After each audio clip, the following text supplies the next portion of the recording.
మన రక్షకుడు ప్రభువైన యేసుక్రీస్తు వారి శ్రేష్టమైన నామంలో ఈ ప్రత్యేకమైనటువంటి ఆధ్యాత్మిక కార్యక్రమానికి సర్వోన్నతుడైన క్రీస్తు కార్యక్రమానికి మీ అందరినీ ప్రేమపూర్వకంగా నేను ఆహ్వానిస్తున్నాను. మన రక్షకుడైన ప్రభు మనల్ని కాపాడి గడిచిన వత్సరమంతయు దేవుడు తన కృప దయ వాత్సల్యత మన పట్ల చూపి ఈ కృత సంవత్సరము దేవుడు మనకిచ్చిన వాగ్దానాలు ప్రభు నెరవేర్చడానికి ప్రభు మనకిచ్చిన దీవెనకరమైన ఈ సమయాన్ని బట్టి నేను ప్రభువును స్తుతిస్తున్నాను. ఈ ప్రత్యేక సమయంలో దేవుని వాక్యం ధ్యానించడానికి మిమ్మల్ని ప్రేమతో ఆహ్వానిస్తున్నాను. మనం ఈ సమయంలో ప్రార్థన ద్వారా ఈ ప్రత్యేకమైన సందేశాన్ని మనం ఆలకించుతాము.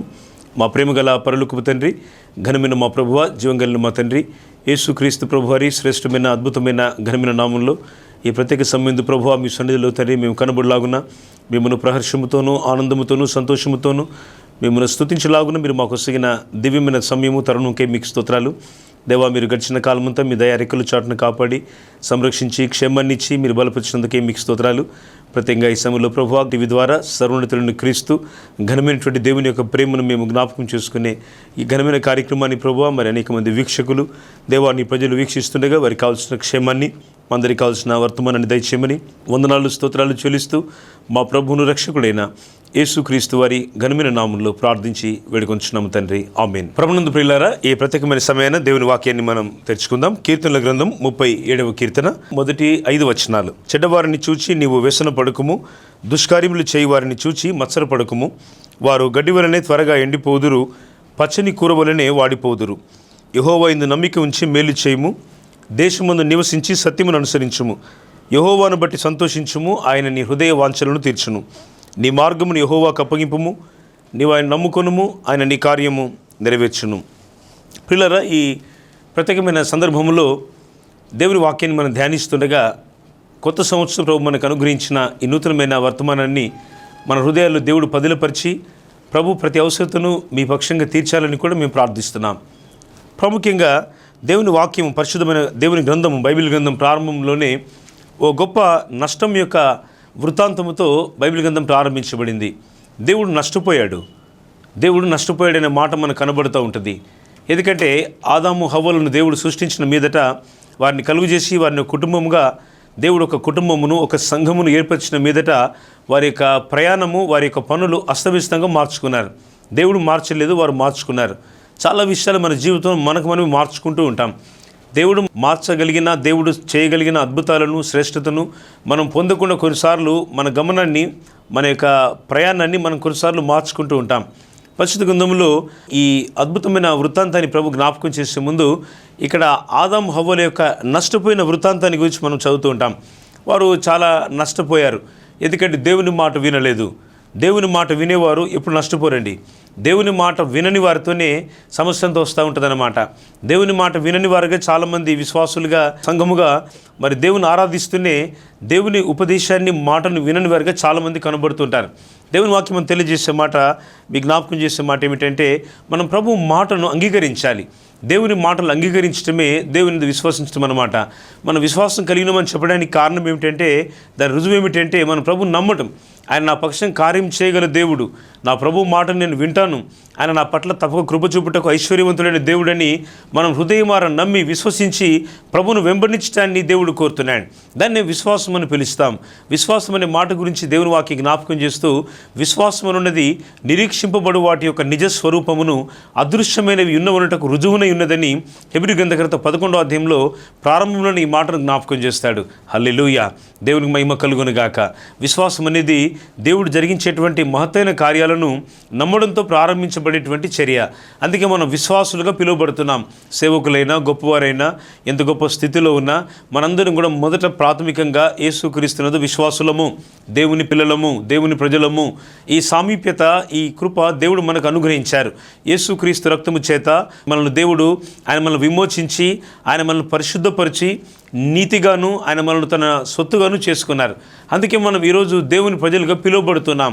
ఈరోజు ఈ రక్షణ అందరికీ ఉచితంగా ప్రభు అనుగ్రహిస్తున్నారు. టీవీ ద్వారా ఈ విధంగా వేలాది లక్షలాది మందికి వాక్యం అందించబడుతూ దేవుని యొక్క ప్రేమను, ప్రభు అనుగ్రహించినటువంటి ఆ గొప్ప ధన్యతను గురించి మనము చాలా సంతోషంగా ఆనందంగా ప్రభువును స్తుతిస్తున్నాం.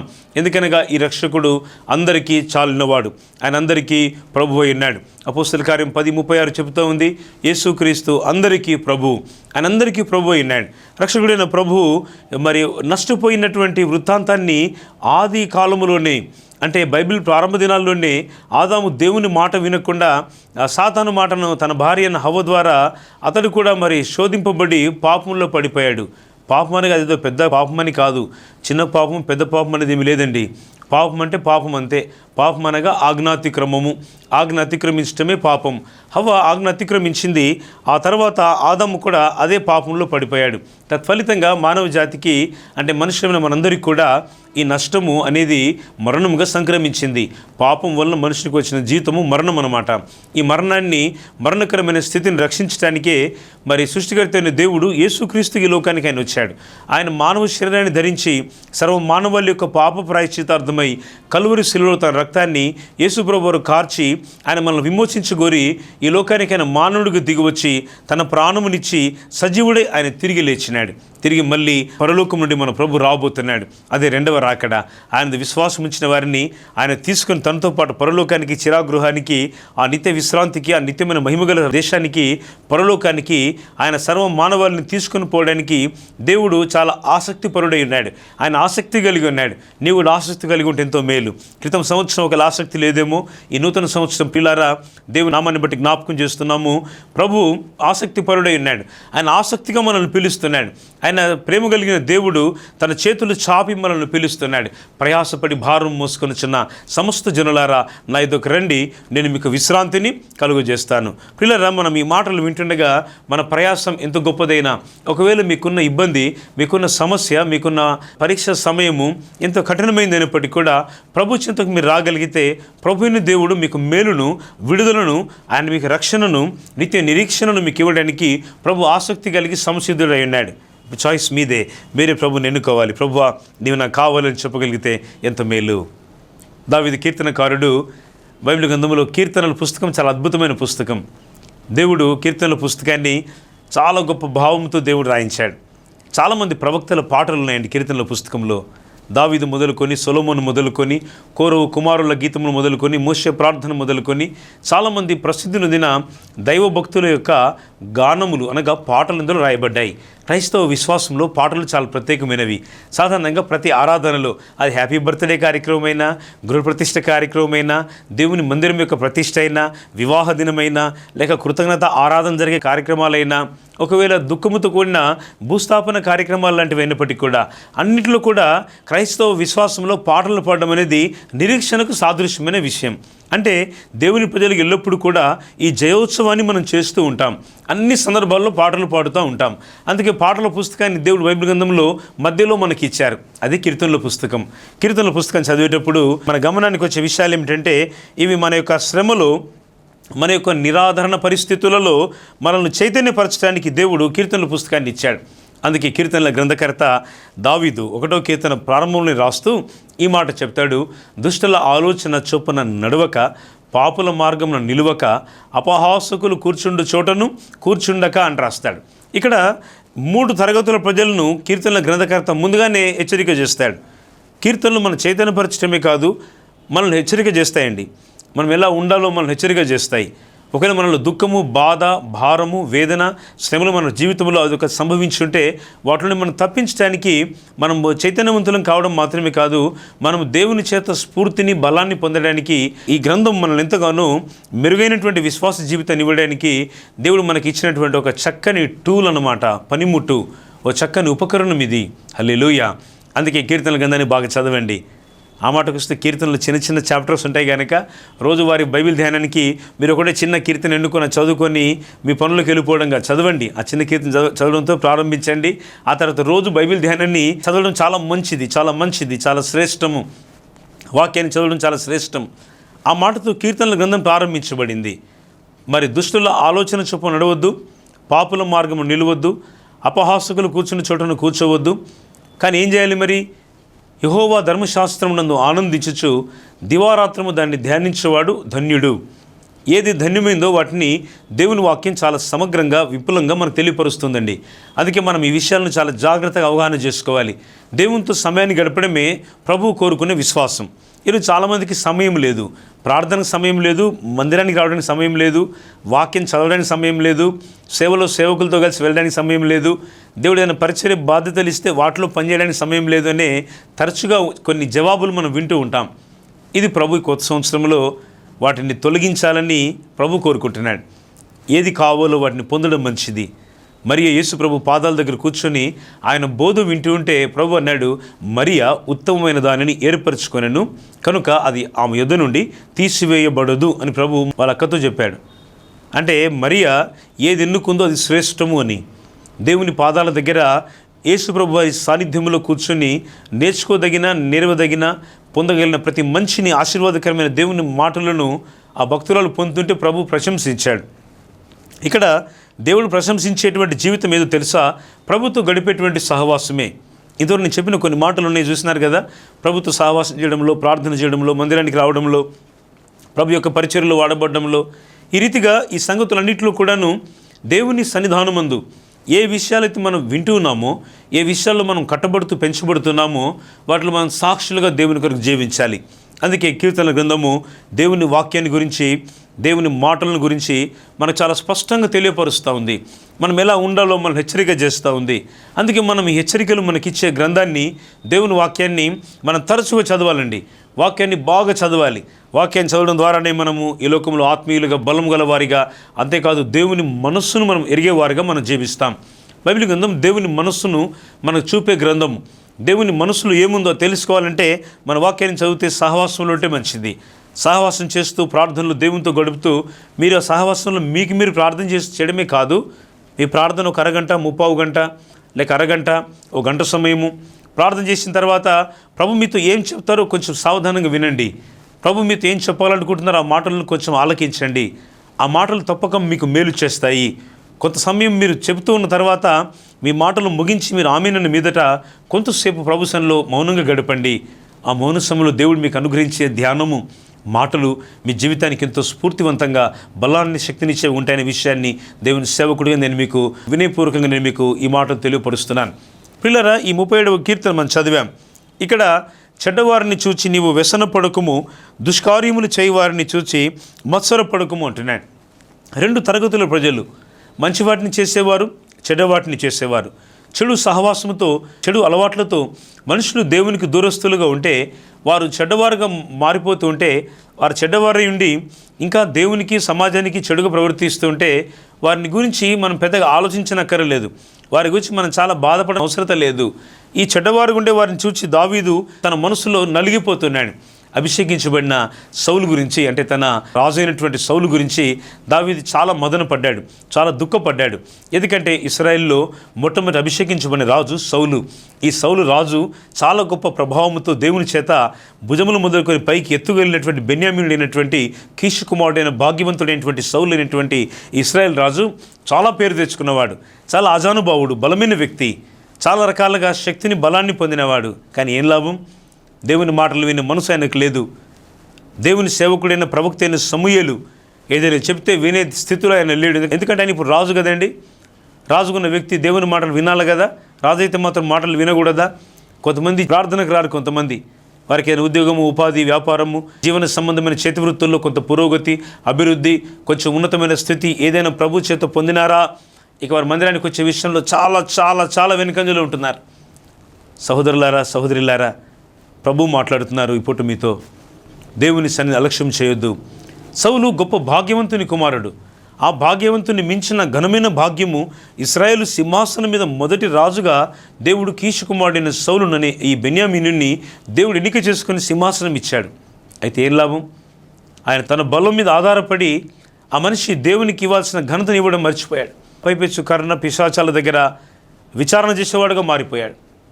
ప్రవక్త అర్పించవలసిన బలులను రాజైన యజమానుడైనటువంటి దేశానికి అధినేత అయినటువంటి మనిషి ఈయనని బలు అర్పిస్తున్నాడు.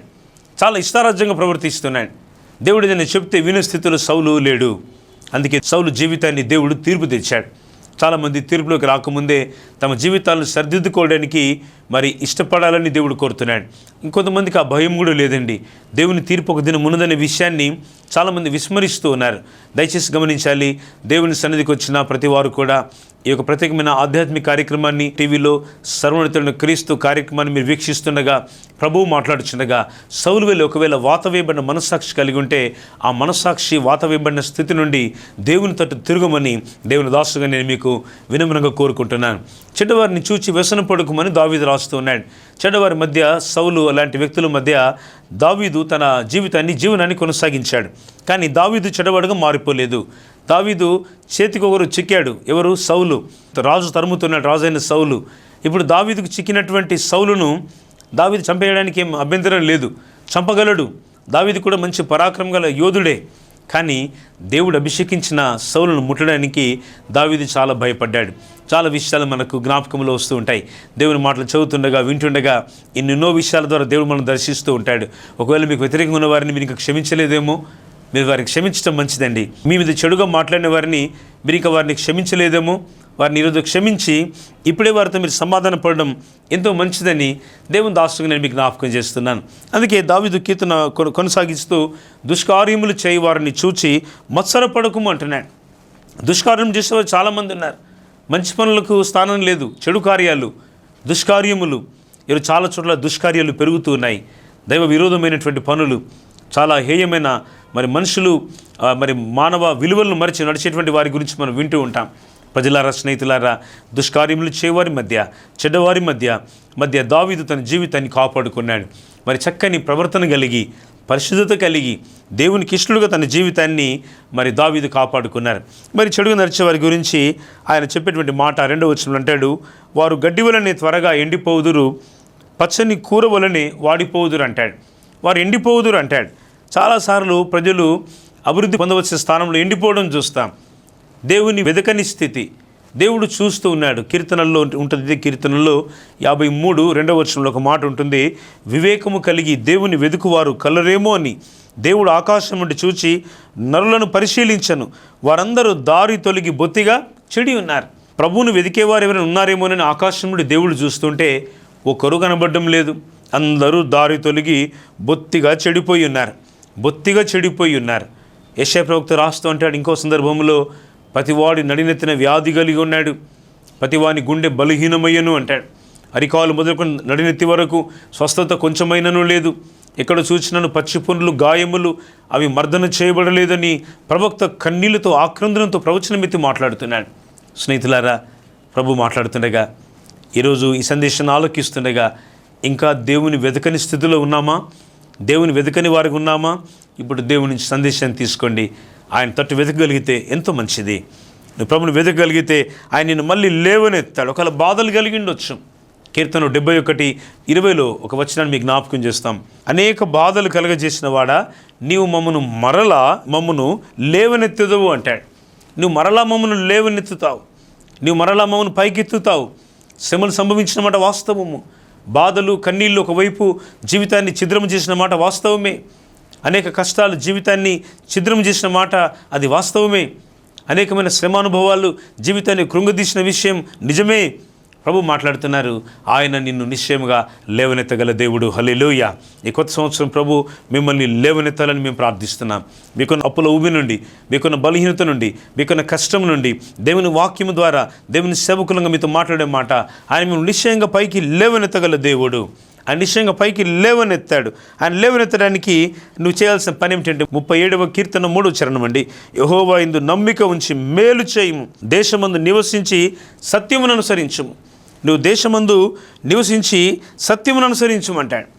దేశమందు అనగా మనం జీవిస్తున్న స్థలములో, మనం జీవిస్తున్న మన విధానములో మనం ఏది అనుసరించాలో ప్రభు చెప్తాడు. Follow the truth of the lord. దేవుని యొక్క సత్యాన్ని మనం అనుసరించాలండి. ప్రభు యేసుక్రీస్తు వారు చెప్తారు, నేనే మార్గము, సత్యము, జీవము అన్నారు. కాబట్టి సత్యమైన దేవుడు, ఆయన మార్గమైన దేవుడు, ఆయన మార్గము, సత్యము, జీవమైన దేవుడు. ఈ రక్షకుని మనం వెతకాలని బైబిల్ చెబుతా ఉంది. దేశమందు నివసించి సత్యమును అనుసరించము, యెహోవా యందు నమ్మిక ఉంచి మేలు చేయము. నువ్వు ప్రభు మీద నమ్మిక ఉంచి మేలు చేయి. నమ్మిక ఉంచు, ప్రార్థనలు నమ్మిక ఉంచు, విశ్వాసంలో నమ్మిక ఉంచు.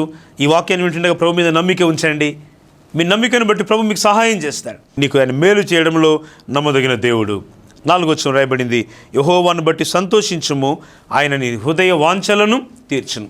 నువ్వు ప్రభుని బట్టి సంతోషించు, లోకంలో దేన్ని బట్టి కాదు. నీకున్న పనిని బట్టి, నీకున్న వ్యాపారాన్ని బట్టి, నీకున్న సంఘాన్ని బట్టి, లేక మీకున్న వేడిని బట్టి అతిశయపడడం కూడా కాదు. కేవలం ప్రభువును బట్టి, యెహోవాను బట్టి సంతోషించుము, ఆయన నీ హృదయ వాంఛలను తీర్చును. నువ్వు ప్రభువును బట్టి సంతోషించు. ప్రభువా, నీవు నాకు ఉన్నావు కనుక నీకు స్తోత్రం. నీవు నాకుండగా, దావీదు ఇంకో సందర్భంలో చెప్తాడు, ఆకాశమందు నీవు తప్ప నాకెవరున్నారు, నీవు నాకుండగా లోకంలోనిది ఏది నాకు అక్కర లేదు.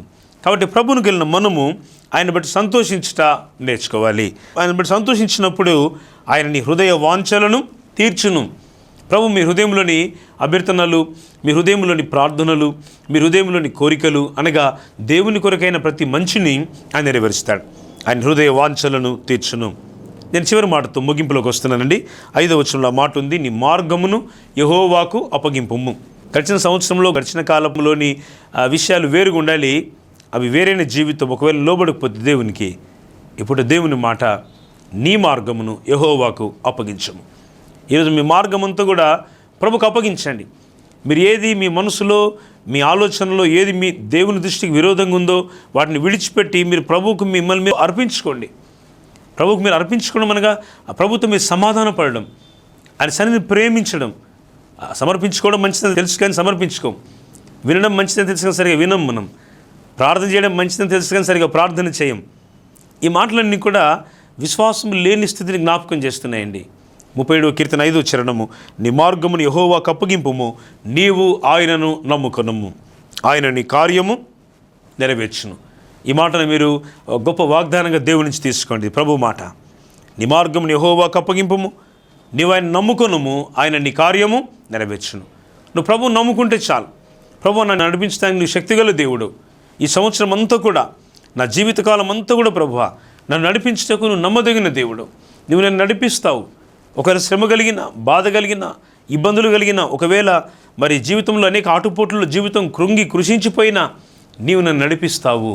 నేను నిన్ను నమ్ముకొనుచున్నాను. నీవు ఆయన నమ్ముకొనుము, ఆయన నీ కార్యము నెరవేర్చును. ప్రభు మీ కార్యములను నెరవేరుస్తాడండి.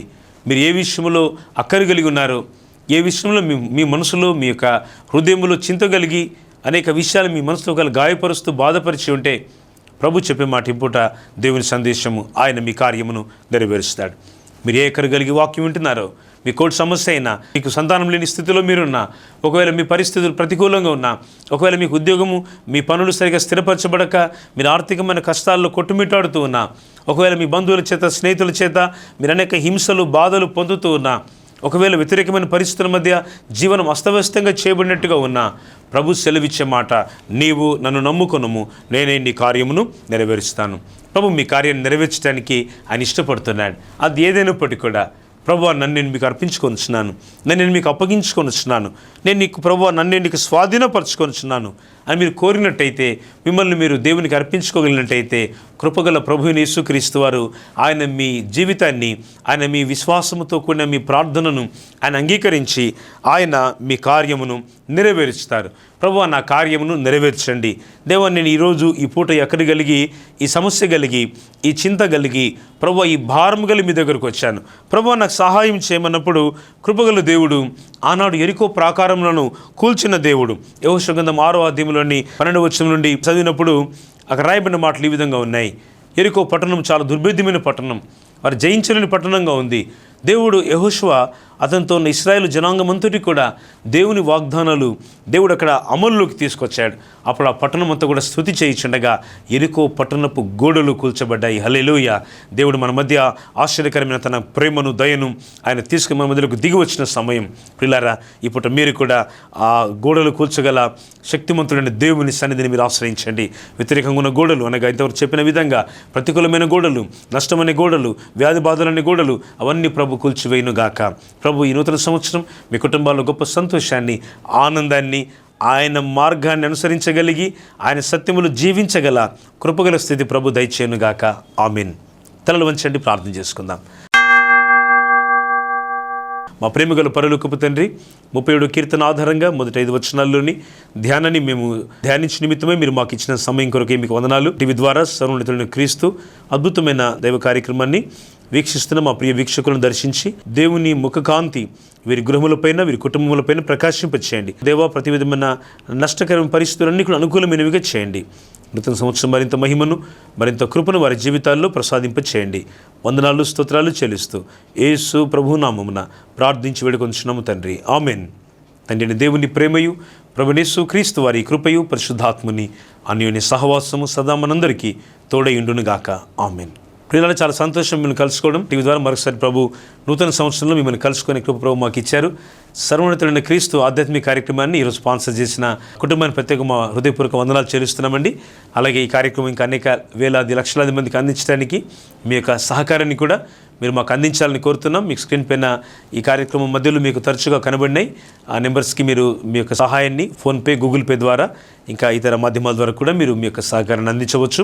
తద్వారా నశించిపోతున్న ఆత్మలకు దేవుని వాక్యాన్ని అందించడానికి, ఇంకా సజీవంగా దేవుని వాక్యం అనేకులకు అందించబడడానికి మీరు తోడ్పడాలని కోరుకుంటున్నాము. ప్రాముఖ్యంగా నిజామాబాద్ జిల్లా నందిపేట పట్టణంలో మా ప్రధానమైన మందిరం, మా హెడ్ క్వార్టర్ చర్చ్ ఉంటుందండి. సుమారు 55 గ్రామాల్లో దేవుడు మాకు సంఘాల పరిచర్యలు ఇచ్చారు. మరి నిజామాబాద్ జిల్లా పరిసర ప్రాంతాల్లో మరి దేవుని యొక్క పరిచర్య చాలా ఘనంగా ప్రభు జరిగిస్తున్నారు. ప్రాముఖ్యంగా మేము దైవ సేవతో పాటుగా మరి మెడికల్ క్యాంప్స్, కొన్ని సామాజిక కార్యక్రమాలు చేపడుతూ ఉంటాం. దేవుని మహాకృపను బట్టి ప్రజలకు దేవుని యొక్క ప్రేమను, మరి అనేక రీతులుగా ఆహార సౌకర్యాలు కల్పిస్తూ మరి దేవుని యొక్క మంచితనాన్ని, గొప్ప సువార్తను మేము అందించడానికి ఇష్టపడుతున్నాం.